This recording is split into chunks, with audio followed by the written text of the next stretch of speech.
Guatemala, 1954. La Agencia Central de Inteligencia lanza una operación con el nombre en código PayB Success para derrocar al gobierno que amenaza los intereses estadounidenses en la región. Será su primera misión de este tipo. La operación PayB Success era arriesgada y peligrosa. 500 rebeldes se enfrentarán a los 6.000 miembros del ejército del presidente. Se jugaban mucho y no podían permitirse que saliese mal. La CIA ya ha elegido al próximo líder de Guatemala y está al frente del ejército rebelde. Los soldados serán entrenados por Rick Robertson, un legendario agente paramilitar.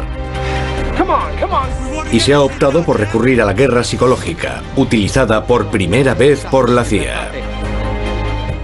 Una operación encubierta de guerra psicológica se basa en el engaño, en las mentiras. Partiendo de archivos desclasificados recientemente, revelamos el primer intento de la CIA por derrocar a un gobierno de izquierdas en América Latina.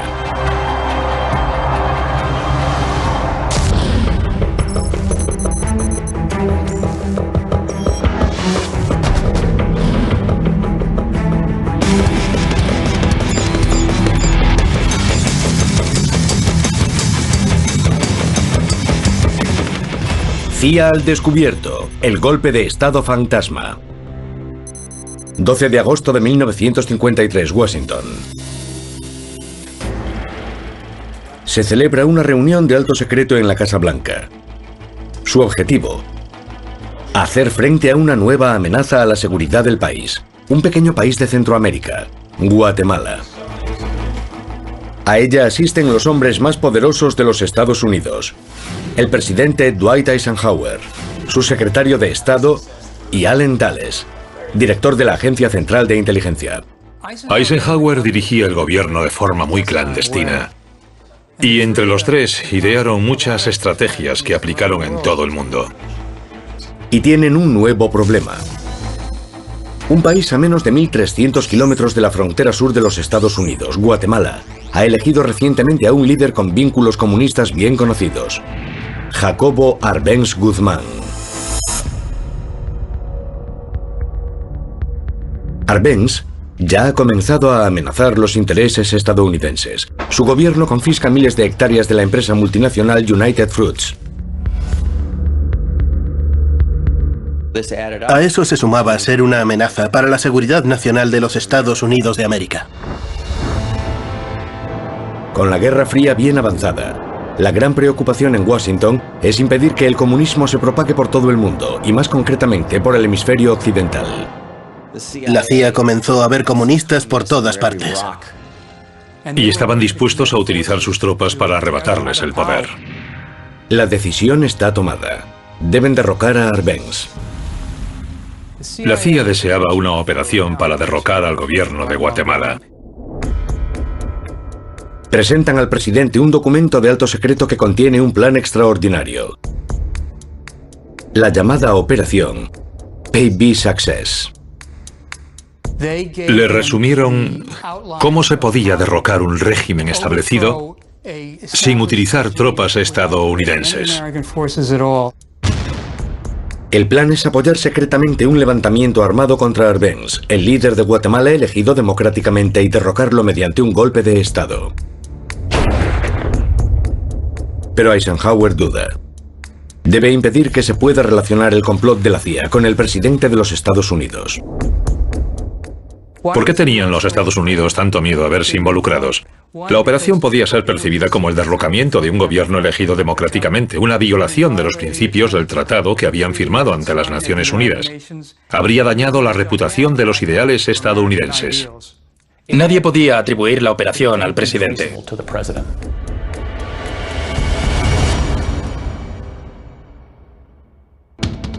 La operación combina tres estrategias clave. En primer lugar, una invasión con un pequeño ejército especialmente adiestrado. Después, aplicar una presión política exterior. Y por último, que la CIA utilizase todo un abanico de engaños. La operación Baby Success planteaba una nueva estrategia, cosas que no se habían visto antes, acciones que nunca se habían puesto en práctica. Esos métodos son tan novedosos que la CIA ni siquiera sabe si funcionarán. Era peligroso porque nadie sabía exactamente lo que iba a suceder. Consideran que la operación solo tiene un 40% de probabilidades de éxito. La CIA tuvo que planear rápidamente una operación encubierta y factible. Eisenhower dijo, adelante, debemos hacerlo, creo que funcionará y creo que es importante hacerlo.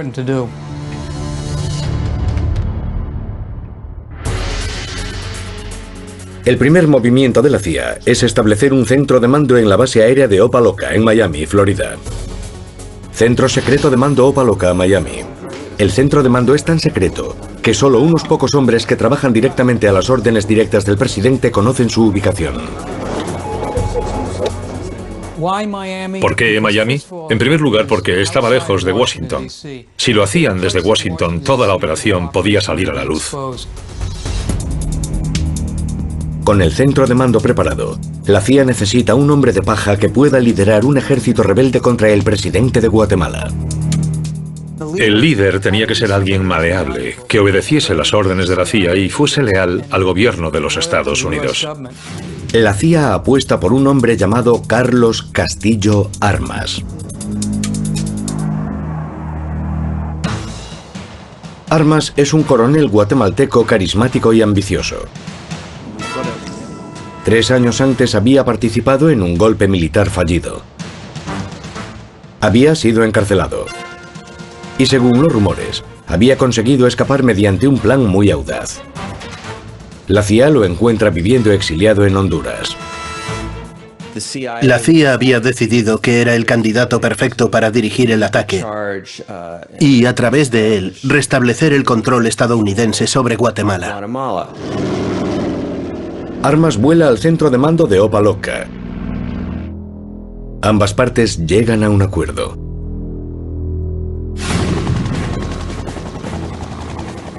El siguiente reto es crear una fuerza guerrillera rebelde que liderará el levantamiento.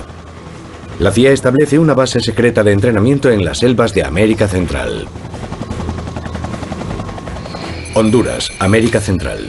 El hombre elegido para entrenar al ejército secreto es Rip Robertson, un antiguo especialista en operaciones paramilitares encubiertas. Le encantaba estar en la selva. Algunas personas se crecen en ella.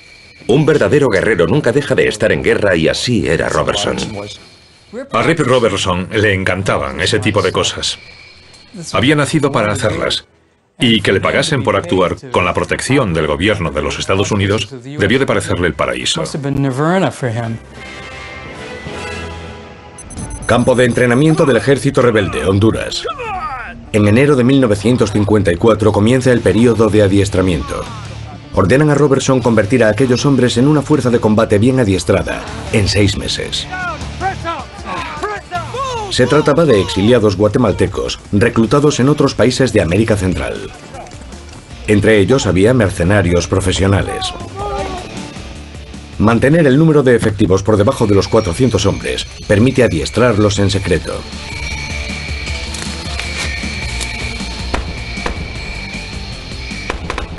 Rip Robertson tuvo que adiestrar a su equipo en tácticas de guerrilla.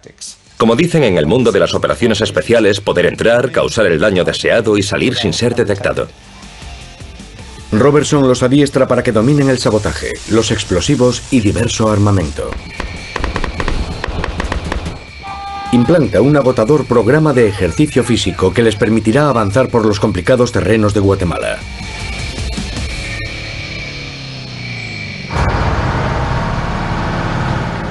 Pero esa es la parte fácil. Armas y su grupo de mercenarios deben ahora enfrentarse a un oponente formidable: el ejército de Guatemala.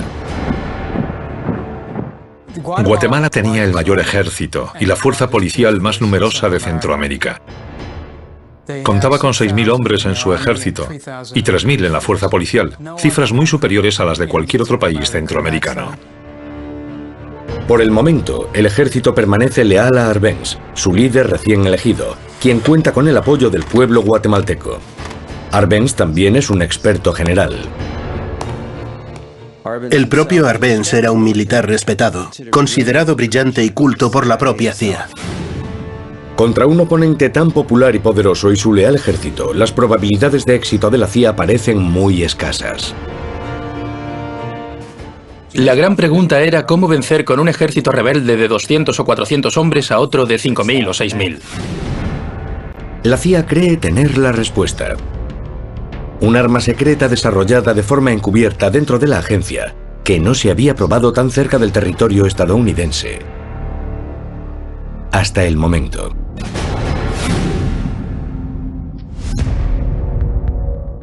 La guerra psicológica, las operaciones psicológicas, se basan en el engaño, en la mentira. Se trata de emplear trucos sucios. Y nada funciona si uno revela su identidad. Las operaciones psicológicas se utilizan desde la Segunda Guerra Mundial, pero hasta ahora nunca se habían intentado a semejante escala. Fue la primera vez que la CIA intentó una maniobra de ese tipo para derrocar a un gobierno. La CIA recluta al experto locutor de radio y relaciones públicas David Atlee Phillips para ejecutar la fase psicológica de la operación. Es la denominada Operación Sherwood. Su objetivo era minar la popularidad del presidente para que perdiese todos sus apoyos. Lo que hicieron fue crear una emisora de radio clandestina. La llamaron Radio Liberación. La idea era presentar esa emisora de radio como la voz secreta del Ejército de Liberación, que estaba a punto de llegar para liberar al pueblo de Guatemala. Estudio de grabación Opa-locka, Miami. La primera fase de la operación tendrá lugar en Opa-locka. Phillips cuenta con la ayuda de dos locutores guatemaltecos que figuran en los archivos desclasificados como Mario y Pepe. Como parte de la ofensiva psicológica, deben grabar cientos de horas de programas radiofónicos que posteriormente se emitirán en la propia Guatemala. Una de las primeras preguntas que se plantean los agentes de la CIA es ¿a quién nos dirigimos? Phillips ha de escoger entre dirigirse al pueblo guatemalteco, a la élite intelectual o incluso a los líderes religiosos. A todos ellos, pero nuestro principal objetivo es el ejército. El ejército y los generales son el objetivo fundamental. Phillips sabe que los generales y los mandos superiores son el mayor obstáculo. Todo contribuye al objetivo central de las operaciones psicológicas encubiertas, que es abrir una brecha entre Arbenz y el ejército. Phillips elabora una serie de programas de radio diseñados para distanciar al ejército de su líder. Uno se llamaba Lo acusamos de alta traición. En él acusaban a Arbenz de haber abandonado el ejército, de haberlo traicionado, de ser un traidor contra el que había que actuar inmediatamente. El objetivo de los programas sobre esa traición es sembrar la idea de que los oficiales partidarios del gobierno recibirán un tratamiento severo después del golpe de Estado. Aquí siguen más nombres para añadir a la lista negra de los traidores a la patria. A continuación, Phillips se dirige al punto débil de los oficiales: su bolsillo. En una de sus campañas sugirieron que la moneda estaba a punto de derrumbarse y Arbenz no tendría dinero para pagar a los oficiales. Nada inspira más miedo en las filas de los soldados que lo son por dinero que la idea de que no les paguen.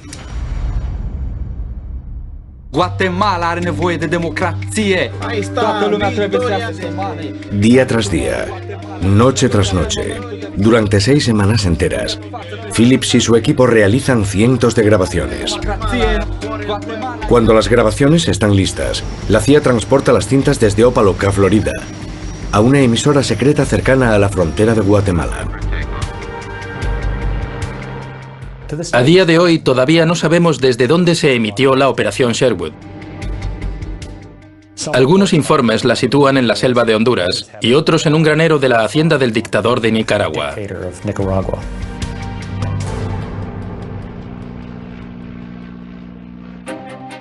1 de mayo de 1954, menos de 3 meses después de que Phillips fuese reclutado, Radio Liberación comienza a emitir.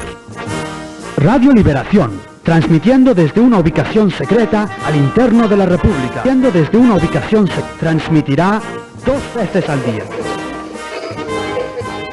La propaganda de los programas radiofónicos grabados en Opaloca es escuchada por decenas de miles de oyentes de toda Guatemala, que ignoran que se trata de un complot de la CIA.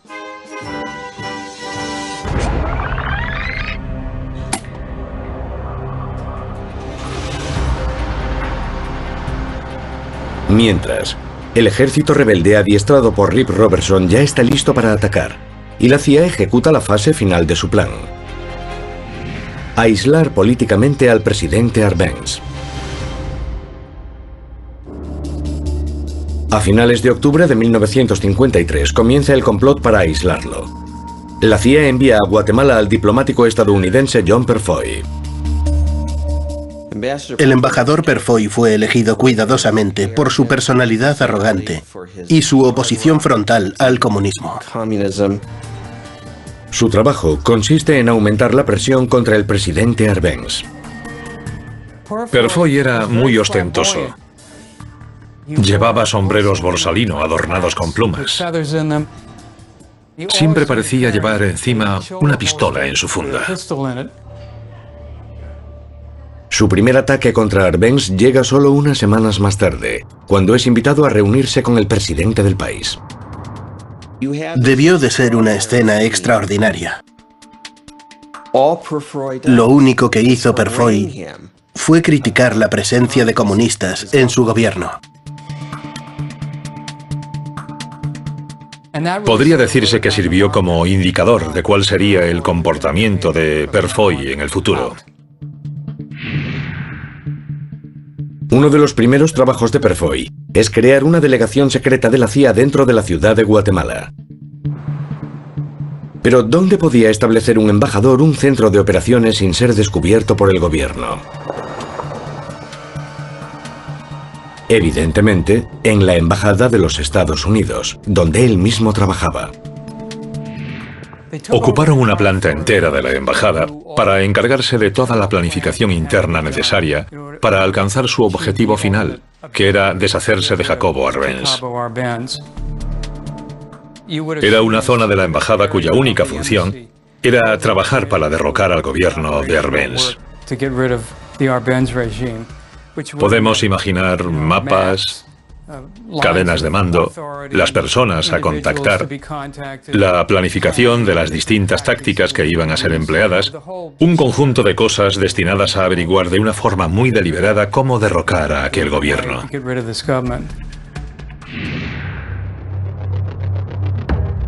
Una vez establecida la base de la CIA en la embajada, Perfoy comienza a investigar qué miembros de la élite guatemalteca podrían ponerse en contra de su propio gobierno.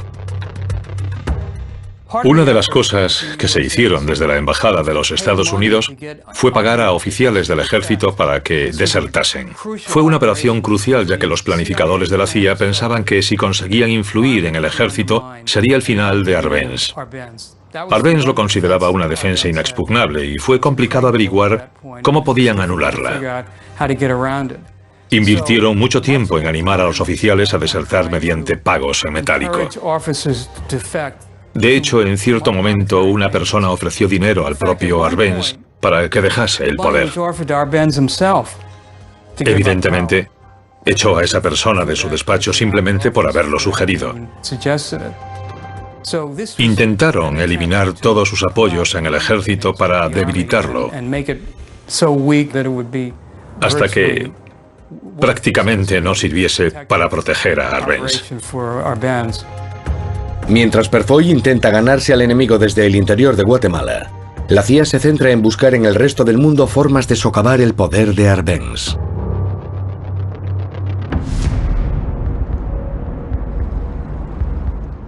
La CIA necesita un gran acontecimiento, un incidente político tan grave que permita a los Estados Unidos desencadenar un gran ataque político contra Arbenz.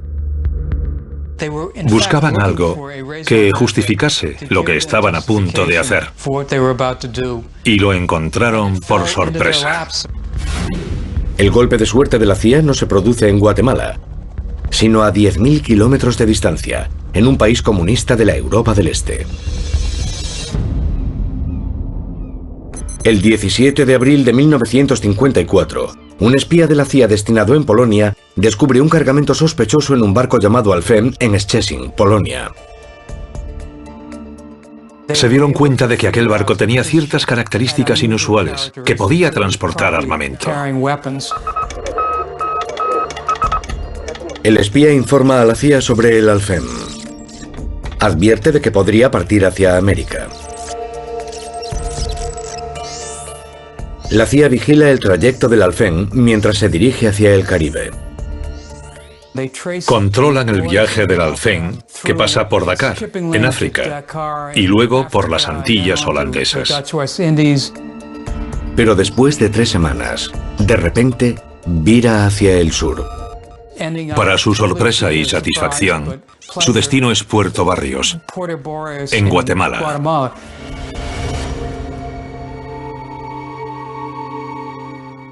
Puerto Barrios, Guatemala, 17 de mayo.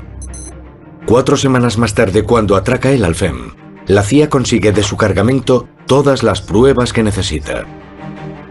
En total son 2.000 toneladas de armas ligeras como fusiles, ametralladoras y morteros. Consiguieron una prueba de que los comunistas se estaban infiltrando en aquel país y una justificación para invadirlo. Eisenhower dispone de toda la munición diplomática que necesita para desatar una tormenta política contra Arbenz. En respuesta al cargamento de armas, envía buques, aviones y submarinos del ejército para patrullar la costa de Guatemala. Utilizaron todo su arsenal para derrocar al gobierno de Guatemala. Eisenhower estaba decidido a conseguirlo.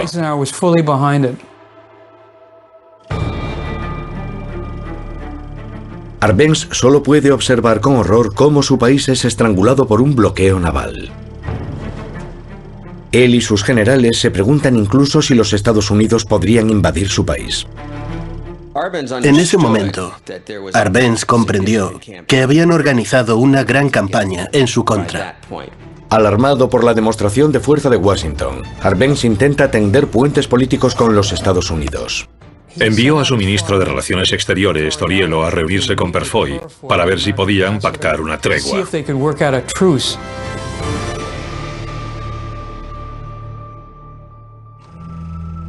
Pero lo último que desea la CIA en esos momentos es una tregua. La operación PB Success tiene un único objetivo: un cambio de régimen.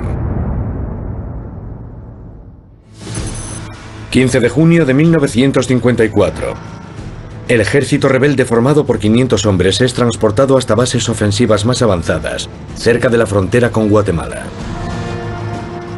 Las tropas son desplegadas en 5 puntos ofensivos a lo largo de la frontera oriental de Guatemala. Al dividirlas en 5, la CIA pretende crear la ilusión de un ejército mucho mayor de lo que realmente es. Intentaban hacerles creer que se trataba de un ataque a gran escala desde la costa del Pacífico, la del Atlántico y los países vecinos, que destruiría todas las defensas de Guatemala y permitiría a Castillo Armas hacerse con el poder.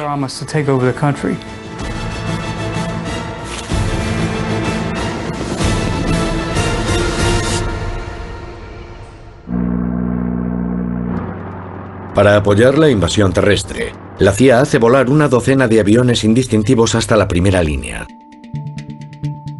Fueron pilotados por oficiales de las Fuerzas Aéreas de los Estados Unidos, que hasta ahora no han sido identificados. Desde la perspectiva de la psicología militar, el uso de aviones era tremendamente importante. Los aviones no solo apoyarán a las tropas, también desempeñarán un papel psicológico clave, ya que intensificarán la ilusión de una gran invasión.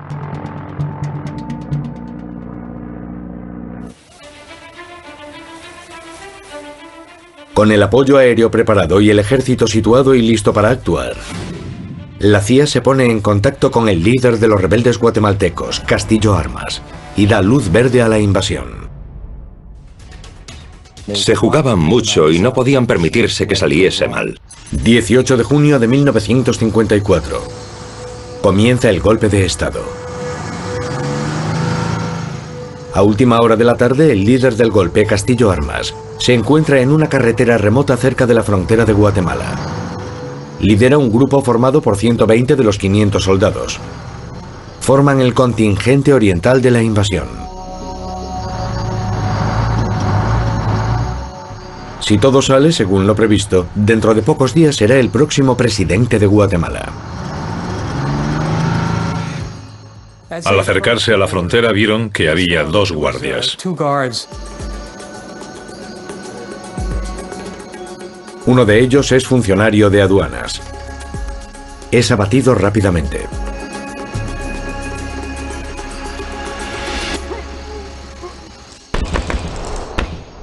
Se oyó el primer disparo del intento de golpe de Estado. A partir de ahí, el caos.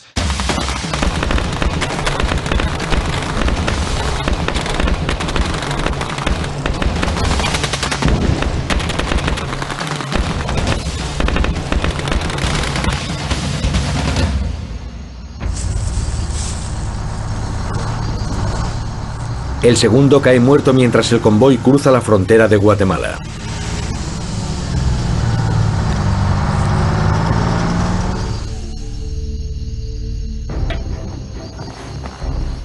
El plan es continuar avanzando a pie.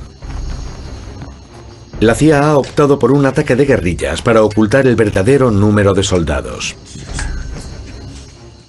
Cuanto más tiempo pudiesen hacer creer al ejército que se enfrentaba a miles de personas, mayor sería su ventaja. Los hombres de armas avanzan por terrenos abruptos durante 3 días enteros. Es difícil orientarse en la espesura de la selva. Y además caían lluvias torrenciales.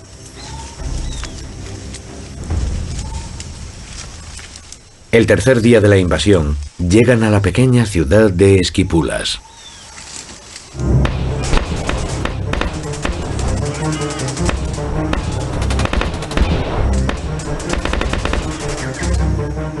Tras una breve batalla con policías locales, Castillo Armas consigue su primera victoria. Los habitantes de Esquipulas debieron de quedar conmocionados al ver aparecer aquellas guerrillas en la Plaza Mayor. Algunos de los soldados entregaron armas a varios de los desconcertados vecinos del pueblo para dar la impresión de que se estaban uniendo a Castillo Armas para derrocar a Arbenz. Mientras tanto, 160 kilómetros al norte de la posición de Armas, el segundo contingente de la invasión cruza la frontera. En Gualán se topan con una guarnición del ejército. Gualán, oeste de Guatemala.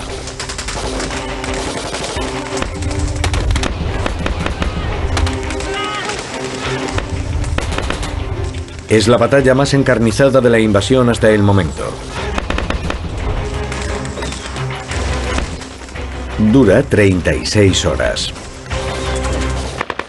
Es la primera gran prueba para los mercenarios de la CIA entrenados por Rip Robertson. O los matas o intentarán matarte. Era cuestión de vida o muerte. Pero la situación empeora.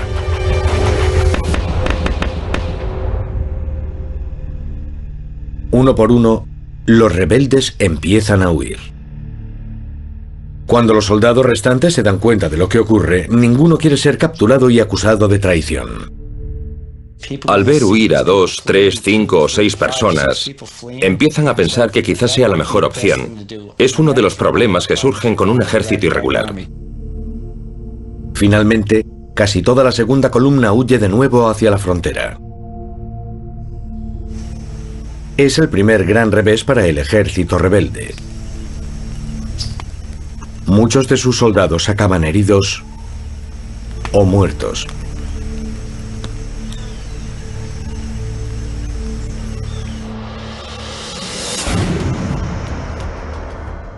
En Washington, la situación está a punto de empeorar. El plan era aumentar la presión sobre el presidente de Guatemala en el campo diplomático.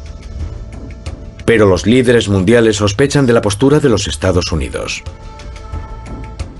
El gobierno de Arbenz decidió recurrir a varios organismos internacionales en busca de protección. El primero fue las Naciones Unidas, el segundo fue la Organización de Estados Americanos, la OEA. In Caracas, the 10th Inter-American Conference hears Foreign Minister Torriello of Guatemala, whose country is the target of a United States resolution against communism in the hemisphere. Las Naciones Unidas acceden incluso a formar un equipo de investigación para analizar la invasión. El complot de la CIA corre el riesgo de ser descubierto. Los responsables de la operación PB Success disponen de poco tiempo para evitar que se convierta en un fallido golpe de Estado que habría costado millones de dólares y la consiguiente humillación internacional.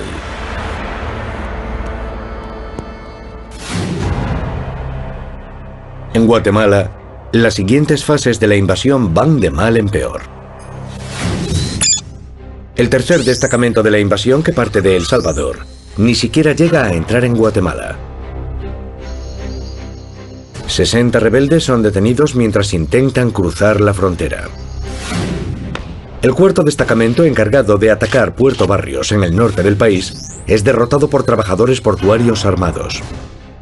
La situación parecía cada vez peor. Y no son las únicas malas noticias que recibe la CIA. Ni siquiera los ataques aéreos logran alcanzar sus objetivos. Casi todos los aviones de combate están inutilizados por averías mecánicas. El ataque aéreo quedó reducido a un 50 o un 60%. Como resultado, el ejército invasor prácticamente perdió todo su apoyo aéreo y a la CIA le preocupaba que no fuese capaz de vencer sin esa demostración de fuerza. El vital apoyo aéreo sigue en tierra y el levantamiento de armas solo ha conseguido adentrarse 10 kilómetros en el país. Toda la operación pende de un hilo. Solo los altos mandos de la CIA sabían lo cerca que estaba la operación de acabar en fracaso.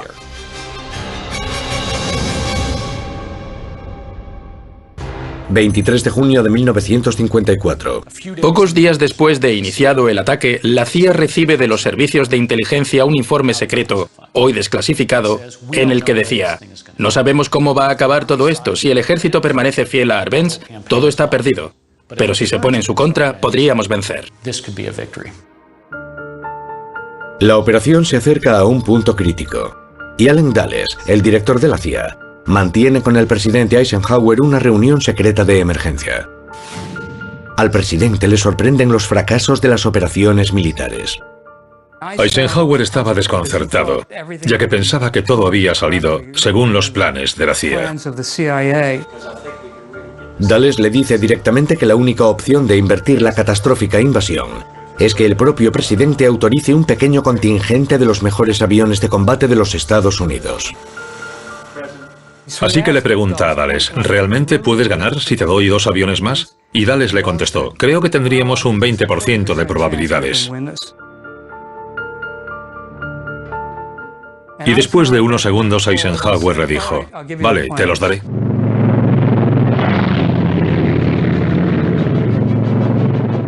Los archivos desclasificados han desvelado que el presidente proporcionó a Dulles 2 nuevos cazabombarderos F-47, valorados en $150.000.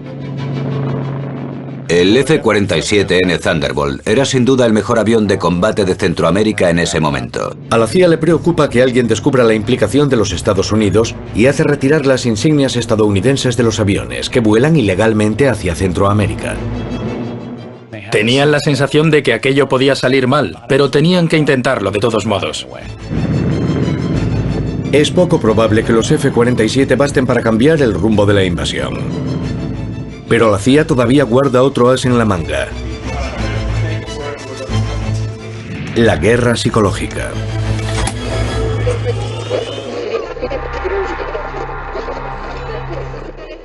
En la operación PB Success, todo se basaba en ilusiones.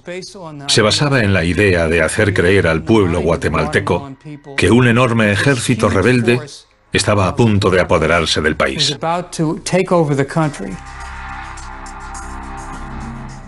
La CIA aumenta la frecuencia de las transmisiones de Radio Liberación y comienza a emitir continuamente boletines de noticias que hablan de una invasión devastadora.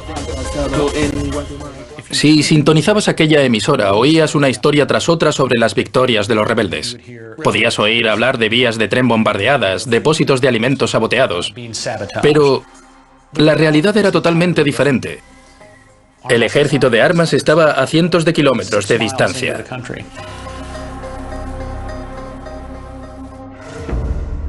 El siguiente objetivo de la CIA es el ejército guatemalteco. La CIA y la Operación Sherwood consiguieron una gran victoria cuando un coronel que había liderado las fuerzas aéreas guatemaltecas desertó. Cruzó la frontera pilotando su avión privado y se entregó a la CIA. David Dudley Phillips, el responsable de la campaña de radio, quiere que el coronel anuncie su deserción en directo. Pero este se niega. Phillips finge aceptar su negativa y le sirve un whisky y luego otro más, hasta dejar a aquel tipo medio borracho.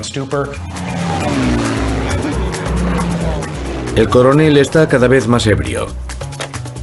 Phillips usa un magnetófono para grabar el relato de su deserción sin que se dé cuenta.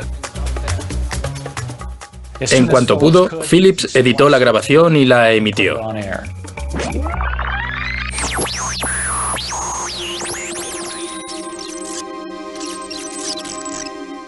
No solo los demás oficiales de las fuerzas aéreas escuchan la grabación.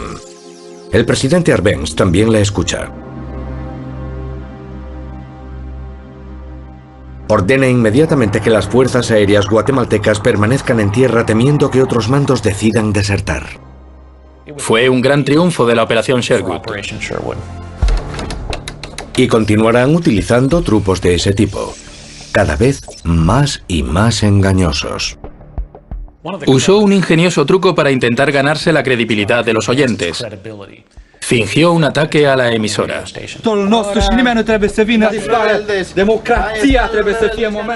Los que la tenían sintonizada estaban oyendo una emisión normal y de repente oyeron gritos, chillidos, niños que lloraban. Y entonces cortó la emisión. Se hizo el silencio. Pero todo es un engaño para que los oyentes crean que la emisora clandestina ha conseguido volver a emitir.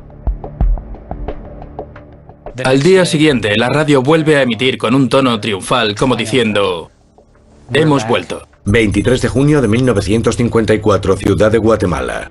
El siguiente engaño se produce cuando dos nuevos F-47 llegan a Guatemala.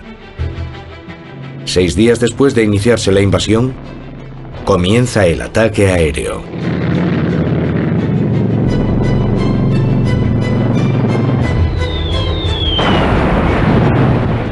Nunca habían visto nada como un F-47N Thunderbolt atacar su ciudad volando a baja altura y de un modo tan agresivo. Cuando escuchamos los aviones, mi madre se asustó mucho y nos metió a todos debajo del campo. Fue bastante complicado el momento. No habíamos vivido una guerra nosotros.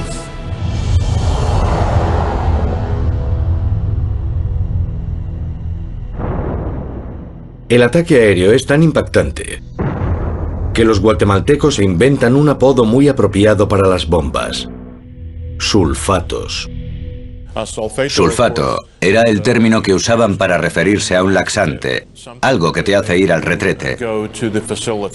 Ese era el efecto que producían en la población de Guatemala. Y tras las bombas, las ametralladoras. Probablemente sea una de las experiencias más aterradoras que una persona puede sufrir en tierra. Imaginen un avión que hace un ruido tremendo, del que parece imposible alejarse, que viene directamente hacia ti, con sus armas rugiendo en sus alas. Era pánico, no era el miedo normal, era algo muy pavoroso. Imaginen una escena así en Guatemala, un país que no había experimentado bombardeos aterradores. De repente llega un avión volando bajo, con los motores rugiendo, dejando caer explosivos y oyes cerca de ti un ruido tremendo.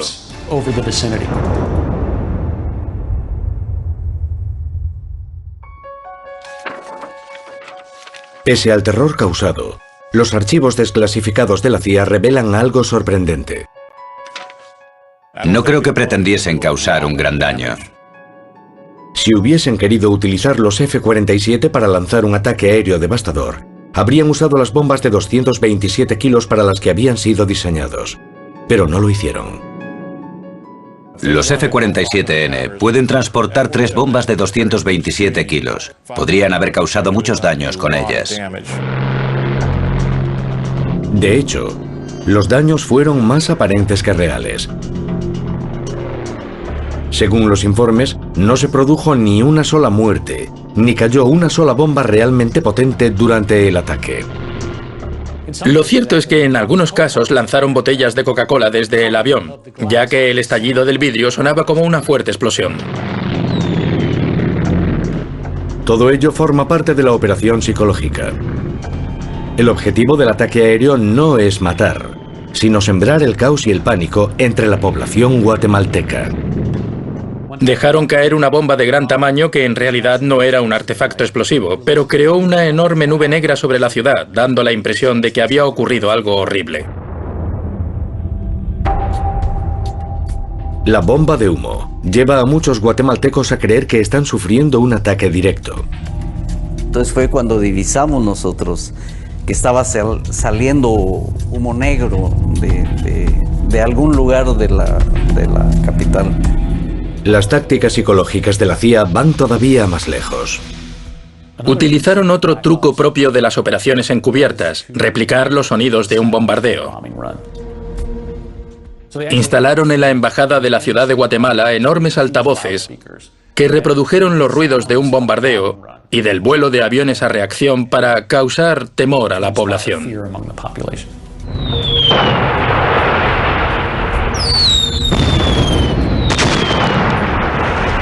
Lo que hablaba la gente mayor era que iban a matar a mucha gente y que era mejor no participar más en la defensa del gobierno.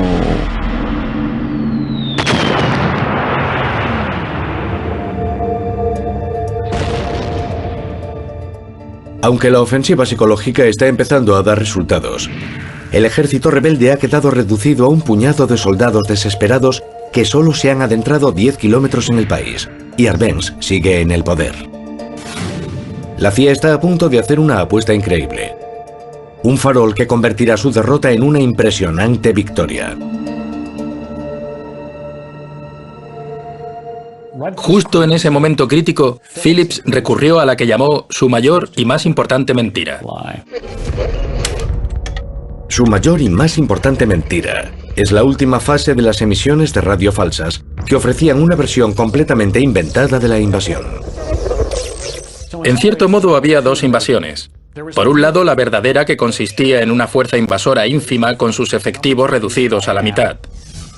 Y por otro, la situación inventada por Radio Liberación, que sugería que aquellas tropas seguían avanzando sin obstáculos. Las emisiones de radio de la CIA hablan de una victoria tras otra. Una invasión que en realidad no existe. Decía que las fuerzas rebeldes avanzaban hacia la capital, que la invasión era un éxito, que la sublevación estaba en marcha. Era una historia tras otra sobre la inevitable victoria de las fuerzas rebeldes. La mayor mentira de todas llega cuando la radio informa de que miles y miles de soldados se están acercando a la ciudad de Guatemala. La mentira eran esas dos columnas del ejército que avanzaban hacia la capital dispuestas a tomarla.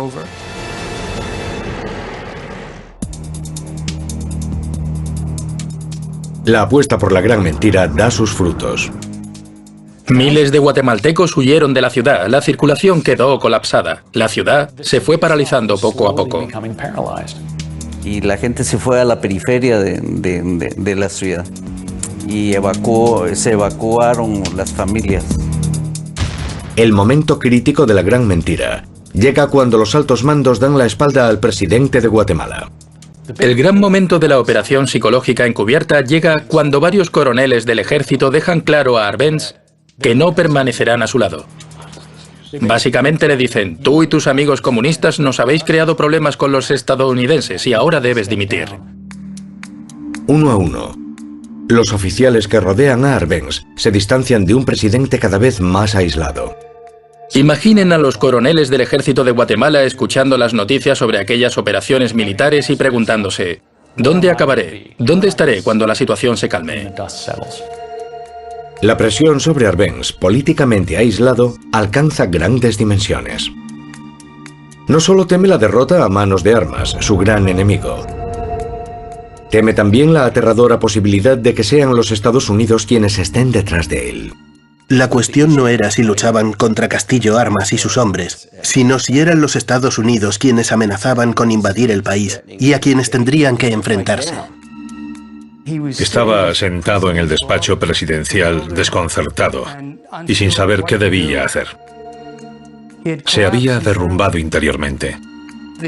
La CIA había conseguido minarlo. Y ese fue realmente el final de su mandato. Con los mandos del ejército en su contra, Arbenz dimite el 27 de junio. No pudo soportarlo. Las presiones psicológicas eran demasiado grandes.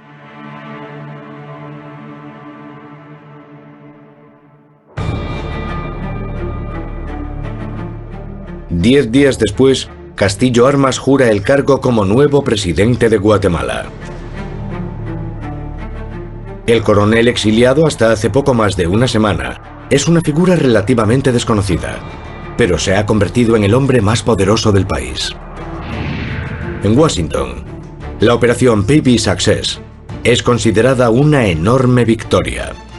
Según todos los parámetros, era una operación que no debería haber salido bien. Y fue posible gracias a la audacia, la voluntad y, en cierto modo, a una disparatada falta de prudencia. La operación Baby Success fue un engaño brillante. Uno de los grandes logros del engaño artístico realizados por la CIA. La operación Baby Success demostró que la guerra psicológica podía ser utilizada como un arma letal y eficaz. Engañó a un país entero y consiguió derrocar a un presidente. Dentro de la CIA, Baby Success se convierte en el modelo para futuros cambios de régimen en todo el mundo.